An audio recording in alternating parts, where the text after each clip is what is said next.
magaalada Nairobi ee caasimadda dalka Kenya waxaa ku soo xirmay shir aan caadi ahayn kaas oo u dhaxeeyay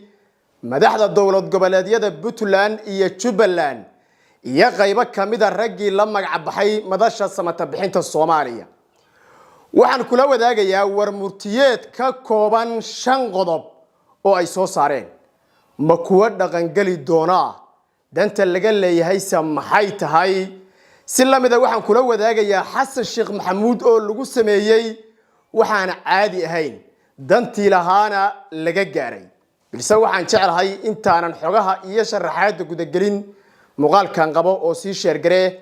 baraha iyaga kala duwan ee meediyahana ku soo biir muuqaalkana la garee soo meel fiican u gaaro soo dhawow meel walba aad joogto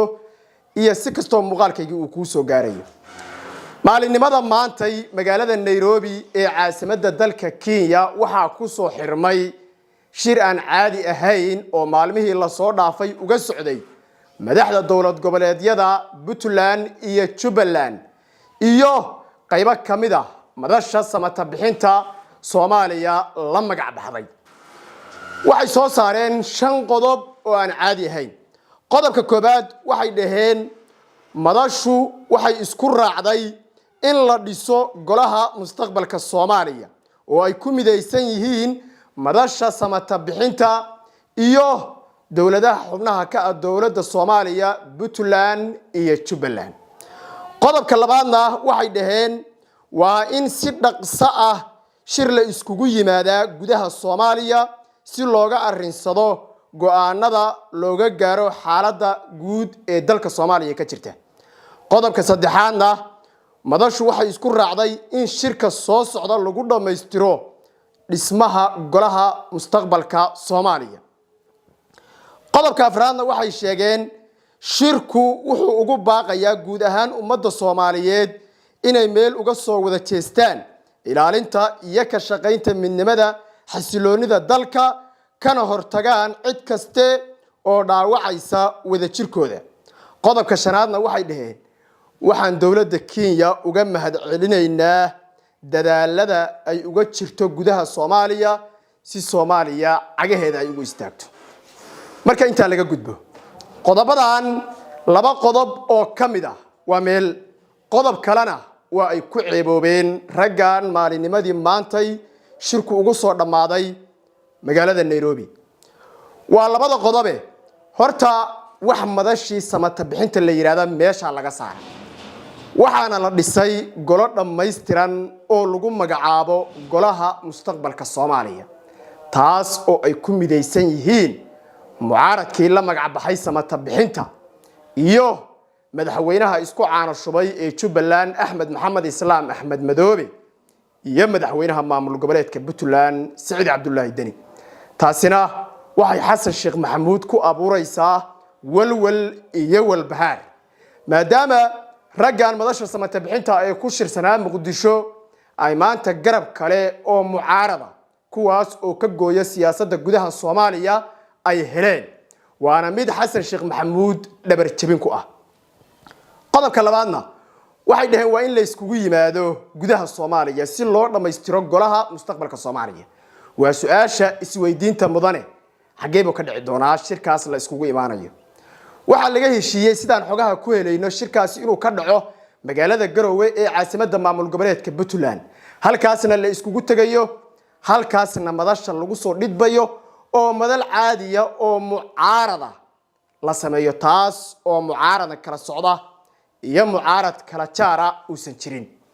horay waxa u dhacday magaalada Muqdisho mucaaradkii ku sugnaa oo la magac baxay madasha samata bixinta in la kala dhantaalo qaybo kamidana Xasan Sheekh Maxamuud ay u galaan qaybo kamidana ay noqdeen haraadi aan waxba qaban karin taas marka meesha laga saarayo waa mucaarad dhameystiran oo yaani si guudna wax u gooya si guudna wax u gala qodobka ugu dambeeya wuxuu yahay waxay dhaheen waxaan ugu baaqaynaa ummadda Soomaaliyeed